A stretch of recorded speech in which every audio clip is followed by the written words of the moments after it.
Dear students, अपना oxygen वाला topic चल रहा था। ऑक्सीजन की बनाने की अपनों ने विधियां देख ली थी। अब उसके बाद में उसकी आती है केमिकल प्रॉपर्टीज आती है। केमिकल प्रॉपर्टीज में ऑक्सीजन के क्या क्या गुण होते हैं, कैसे कैसे वो धातु अधातु इनके साथ अभिक्रिया करता है, कैसे अम्लीय ऑक्साइड बनाता है, कैसे क्षारीय ऑक्साइड बनाता है, इसके बारे में अपने डिस्कस करेंगे। तो फर्स्ट आता है कि जो ऑक्सीजन होता है, अपने को पता है ऑक्सीजन है, अगर इसकी स्ट्रक्चर खोले यानी इसकी वैलेंसी पूरी करें तो अपने को पता है कि ये किस प्रकार से बॉन्डिंग बनाता है।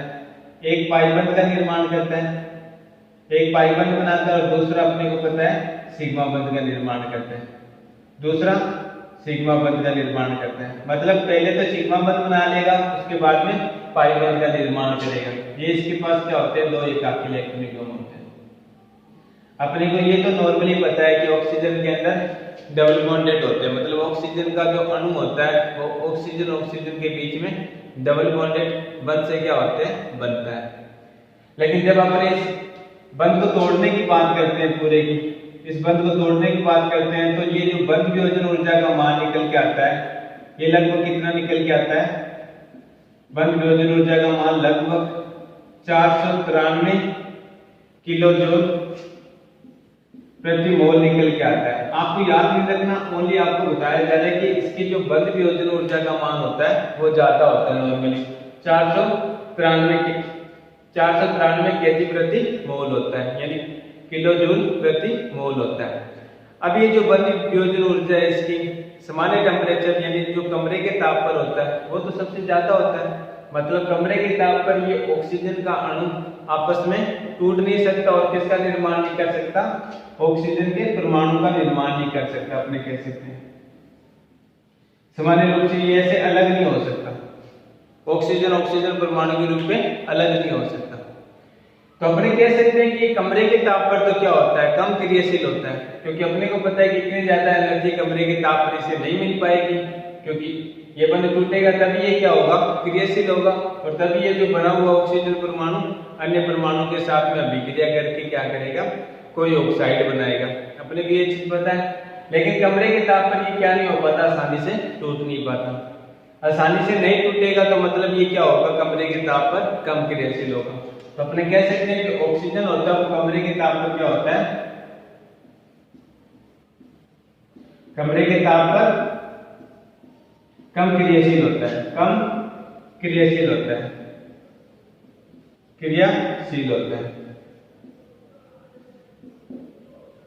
कम क्रियाशील होते हैं। आपने बोल सकते हैं कम क्रियाशील बोलेंगे, निष्क्रिय तो बोल नहीं सकते, क्योंकि अपने को पता है कि एनवायरनमेंट में बहुत सारे ऑक्साइड प्रेजेंट है, ऑक्साइड कैसे न कैसे तो बने हुए हैं। तो ये कमरे के ताप पर क्या होता है, कम क्रियाशील होता है। फिर सेकेंड इसका क्वेश्चन पूछा जाता है कि जो ऑक्सीजन होता है, ऑक्सीजन का अणु होता है, उसके बंध वियोजन ऊर्जा का मान तो सबसे ज्यादा होता है फिर भी ये क्या करता है, रासायनिक अभिक्रिया में सबसे ज्यादा क्रियाशीलता दिखाता है। सबसे ज्यादा क्रियाशीलता मतलब कि कोई अभिक्रिया होती है, जैसे कार्बन की ऑक्सीजन के साथ अभिक्रिया करवाते हैं तो कार्बन डाइऑक्साइड का निर्माण हो जाता है। और बहुत सारी रिएक्शन होती है, जैसे CH4 की अभिक्रिया करवाते हैं ऑक्सीजन के साथ में, तो क्या होता है, CO2 प्लस में H2 वाटर का मॉलिक्यूल्स निकल जाता है।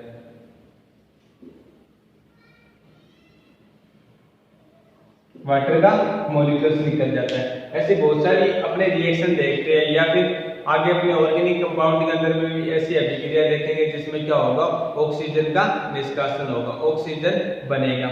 मतलब ऑक्सीजन भाग लेगा अभिक्रिया के अंदर और क्या कर लेगा, अन्य प्रकार के उत्पाद बनाएगा। तो अपने को पता है ये ऑक्सीजन है, इसकी बंध वियोजन ऊर्जा का मान तो सबसे ज्यादा है। फिर ये अभिक्रिया में भाग कैसे ले रहा है, मतलब ये ऑक्सीजन टूटकर कार्बन डाइऑक्साइड का निर्माण कर रहा है और वाटर का निर्माण कर रहा है, ऐसे कैसे पॉसिबल होता है। तो इसका आंसर ये निकल के आता है कि जो ऑक्सीजन होता है वैसे तो कम क्रियाशील होता है, लेकिन वो जिस अभिक्रिया में भाग लेता है वो अभिक्रिया अधिकांशतः किस प्रकृति की होती है, किस नेचर की होती है। तो अपने कह सकते हैं कि वो अभिक्रिया अधिकांशतः ऊष्माक्षेपी प्रकृति की होती है, ऊष्माक्षेपी प्रकृति की होती है। यानी जिन अभिक्रियाओं में ऑक्सीजन भाग लेता है और क्या करता है, क्रियाशीलता दिखाता है, उनका जो नेचर होता है अभिक्रिया का, वो नेचर कौन सा होता है, ऊष्माक्षेपी प्रकृति का होता है। और ऊष्माक्षेपी अभिक्रिया में एक इतनी ऊर्जा का क्या हो जाता है, निष्कासन हो जाता है। ऊर्जा क्या हो जाती है, निष्कासित हो जाती है। ऊर्जा इसमें क्या होती है अपने को पता है, निष्कासित होती है। ये निष्कासित ऊर्जा क्या करती है, ये निष्कासित ऊर्जा जो ऑक्सीजन के बीच में डबल बॉन्डिंग है, इस डबल बॉन्डिंग को तोड़कर क्या कर लेती है, ऑक्सीजन परमाणु बना लेती है। वो ऑक्सीजन परमाणु फिर क्या करता है, अभिक्रियाशीलता दिखा देता है। मतलब कि टूटेगा तभी क्रियाशीलता होगी। और जो ऑक्सीजन जिन अभिक्रियाओं में भाग लेता है, अधिकांशतः जो रासायनिक अभिक्रियाएं होती है, उन अभिक्रियाओं का जो नेचर होता है, प्रकृति होती है, वो ऊष्माक्षेपी की होती है। और ऊष्माक्षेपी में इतनी ऊर्जा का निष्कासन हो जाता है, बन जाता है ऊर्जा, कि वो क्या करते हैं, इसके बीच की बॉन्डिंग को तोड़कर अभिक्रिया ऑक्सीजन की दिखा दे। तो इसलिए अपने कह सकते हैं कि ऑक्सीजन वैसे कमरे के ताप पर तो क्या होता है, निष्क्रिय होता है। लेकिन ये जिन अभिक्रियाओं में भाग लेता है या जिन कार्बनिक अभिक्रियाओं में ये क्रियाशीलता दिखाता है, वह कार्बनिक अभिक्रिया या अकार्बनिक अभिक्रिया कौन से प्रकृति की होती है, तो ऊष्माक्षेपी प्रकृति की होती है। ऊष्माक्षेपी प्रकृति के होने के कारण उसमें एक ऊर्जा का क्या हो जाता है, निश्चय निष्कासन हो जाता है। और ये निकली ऊर्जा क्या करती है, अभिक्रिया को दिखाती है, ऑक्सीजन की क्रियाशीलता को क्या करती है, प्रदर्शित करती है। तो आपको ये दोनों कंसेप्ट ध्यान में रखने हैं। पहले आपसे पूछ सकता है कि क्या कारण है कि ऑक्सीजन कमरे के ताप पर निष्क्रिय होता है, कम क्रियाशीलता होता है, तो बंद वियोजन ऊर्जा का कंसेप्ट बता दोगे। सेकंड कहेगा कि वैसे ऑक्सीजन तो कम क्रियाशीलता दिखाता है, लेकिन ये अधिकांश अभिक्रियाओं में क्या करता है, अत्यधिक क्रियाशीलता दिखाता है। क्यों? क्योंकि वो जिन अभिक्रियाओं में अत्यधिक क्रियाशीलता दिखाता है, वो अभिक्रिया में जो प्रकृति होती है वो ऊष्माक्षेपी की होती है। ऊर्जा का निष्कासन होगा और ये इतनी ऊर्जा पर्याप्त होगी को क्या करते हैं, ऑक्सीजन के बीच में जो डबल बॉन्डिंग है उसे तोड़ते हैं। तो ये चीज आपको ध्यान रखनी है ऑक्सीजन की केमिकल प्रॉपर्टीज के अंदर, ठीक है। उसके बाद में सेकंड इसी का कुछ क्वेश्चन आते हैं कि ये धातु के साथ धातु के साथ अभिक्रिया करके किस प्रकार के ऑक्साइड का निर्माण करता है। तो अपने को पता है कि ये धातु के साथ जो अभिक्रिया करके जो ऑक्साइडों का निर्माण करेगा, या अधातु के साथ में अभिक्रिया करके जो ऑक्साइडों का निर्माण करेगा, वो कौन से नेचर के होंगे, अम्लीय प्रकृति के होंगे। क्योंकि अधातु के साथ अधातु जो ऑक्साइड बनाते हैं वो लगभग कौन सी प्रकृति के बनाते हैं, अम्लीय प्रकृति के बनाते हैं। और धातु बनाते हैं वो क्षारीय प्रकृति के, और उप धातु होते हैं वो कौन सी प्रकृति के बनाते हैं, उभयधर्मी प्रकृति के बनाते हैं। ये उन्होंने देखा था। तो अब अधातु के साथ आपसे अभिक्रिया पूछ ले, अधातु के साथ में ऑक्सीजन की अभिक्रिया पूछ ले, तो आप सिंपल सा लिख देना, ये जो कंपाउंड बनाता है वही कंपाउंड लिख देंगे। जैसे कार्बन डाइऑक्साइड बना लेगा, कार्बन के साथ अभिक्रिया करके, सल्फर के साथ अभिक्रिया करके क्या कर लेगा, सल्फर डाइऑक्साइड बना लेगा। उसी प्रकार से फास्फोर के साथ अभिक्रिया करके क्या करेगा, फास्फोरस पेंटाऑक्साइड बना लेगा, फास्फोरस पेंटाऑक्साइड बना लेगा।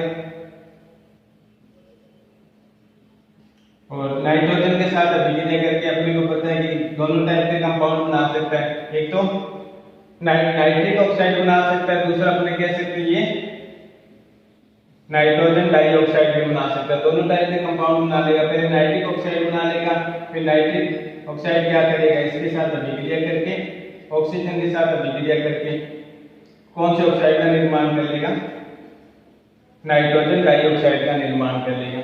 इस प्रकार से अपने देखते हैं कि जितने भी ऑक्साइड निकल के आ रहे हैं कौन सी प्रकृति के हैं, अम्लीय नेचर के, अम्लीय प्रकृति के होते हैं। क्योंकि ये क्या करते हैं, जल के साथ अभिक्रिया करके ये जो ऑक्साइड बनाए अपने में, ये जल के साथ अभिक्रिया करके किस प्रकार के कंपाउंड बनाते हैं, अम्ल बनाते हैं। जैसे कार्बन डाइऑक्साइड के साथ में अगर जल की अभिक्रिया करवाऊंगा तो कौन सा अपने कह सकते हैं कि कौन सा अम्ल बनेगा, तो कार्बनिक अम्ल का निर्माण हो जाएगा। जैसे H2CO3 ये कौन सा अम्ल बन गया, कार्बनिक अम्ल बन गया। उसी प्रकार से अपने सल्फर के साथ में अभिक्रिया करवाएंगे, ठीक इस प्रकार के कंपाउंड बना लेगा, सल्फ्यूरिक अम्ल बना लेगा H2SO4.2।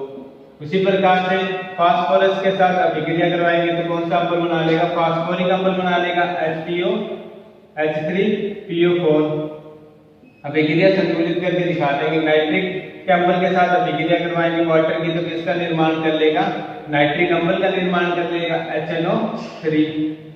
ये सारे क्या करेंगे, ये सारे कंपाउंड कौन कौन से होते हैं अपने को पता है कि अम्ल होते हैं, तो इसलिए कह सकते हैं कि जो ऑक्सीजन होता है वो क्या करता है, अधातुओं के साथ अभिक्रिया करके जिस प्रकार के ऑक्साइडों का निर्माण करता है, जिस प्रकार के ऑक्साइडों का निर्माण करता है वो ऑक्साइड कौन सी प्रकृति के होते हैं, तो अम्लीय प्रकृति के होते हैं।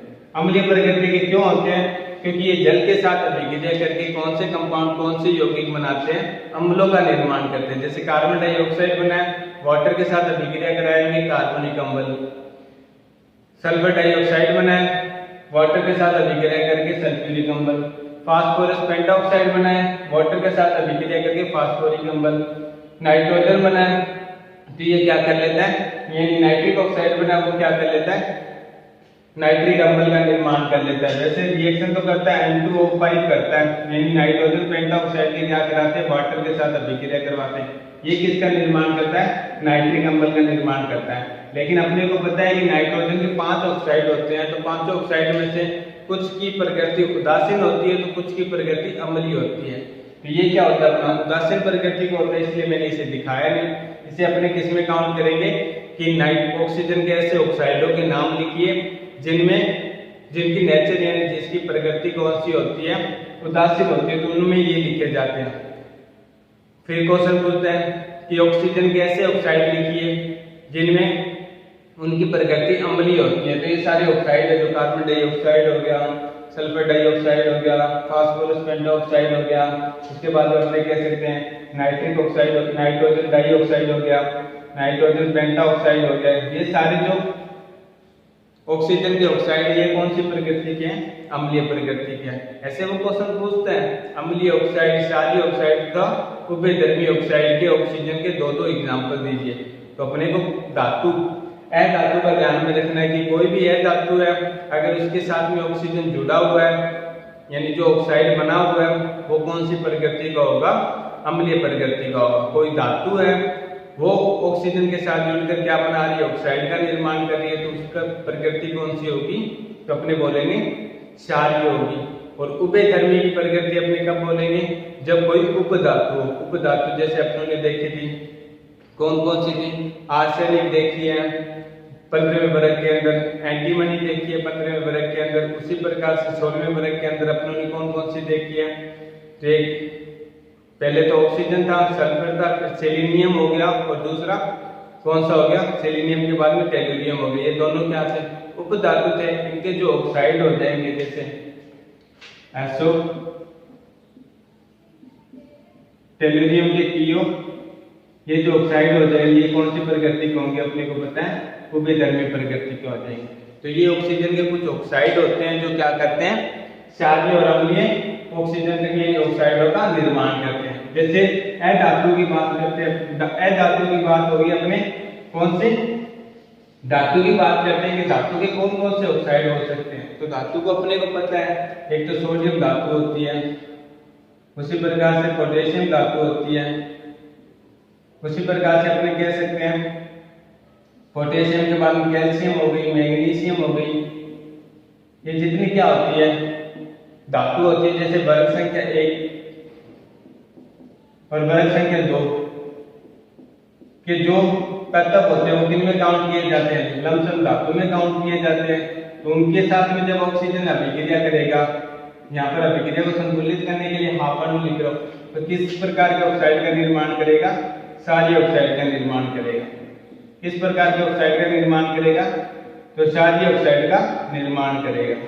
जैसे कैल्शियम के साथ अभिक्रिया करके कैल्शियम ऑक्साइड का निर्माण कर लेगा, कैल्शियम ऑक्साइड का निर्माण कर लेगा। मैग्नीशियम के साथ अभिक्रिया करके मैग्नीशियम ऑक्साइड का निर्माण कर लेगा।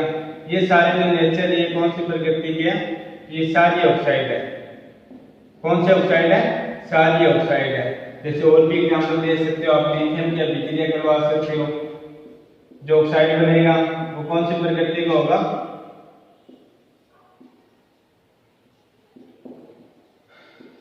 क्षारीय ऑक्साइड। ये क्या होगा, ये इनके जो ये ऑक्साइड होंगे, ये जो बने हुए ऑक्साइड है, धातु है, धातु के साथ में अगर ऑक्सीजन अभिक्रिया करके क्या करती है, ऑक्साइड बनाती है, तो जो ऑक्साइड बनेंगे वो कौन से नेचर के होंगे? क्षारीय ऑक्साइड होंगे। कैसे होंगे? तो जिस प्रकार से अपन ने देखा था कि है धातु के जो ऑक्साइड बने हैं उसकी अगर वाटर के साथ अभिक्रिया, जल के साथ अभिक्रिया करवाते हैं तो अम्ल का निर्माण होता है। उसी प्रकार से अपने क्या करेंगे, इनके साथ में अगर किसकी अभिक्रिया करवाएंगे, जल की अभिक्रिया करवाएंगे तो किस प्रकार का क्या बनेगा? क्षार बनेगा। जैसे जल की अभिक्रिया करवाई अपनों ने और देखा तो क्या बना? NaOH, मतलब सोडियम हाइड्रोक्साइड बन गया। उसी प्रकार से इसके साथ अभिक्रिया करवाई तो क्या बना अपना? KOOH, मतलब पोटेशियम हाइड्रोक्साइड बन गया। उसी प्रकार से कैल्शियम हाइड्रोक्साइड के साथ में अभिक्रिया करवाई वाटर की तो क्या बना? कैल्शियम हाइड्रोक्साइड बन गया। उसी प्रकार से मैं कह सकता हूं कि किसकी मैग्नीशियम के साथ अभिक्रिया करवाई, किसकी वाटर की, तो किसका निर्माण होगा? मैग्नीशियम हाइड्रोक्साइड का निर्माण हो गया। लिथियम की अभिक्रिया करवाई किसके साथ? वाटर के साथ में, तो किसका निर्माण होगा? लिथियम हाइड्रोक्साइड का निर्माण हो गया।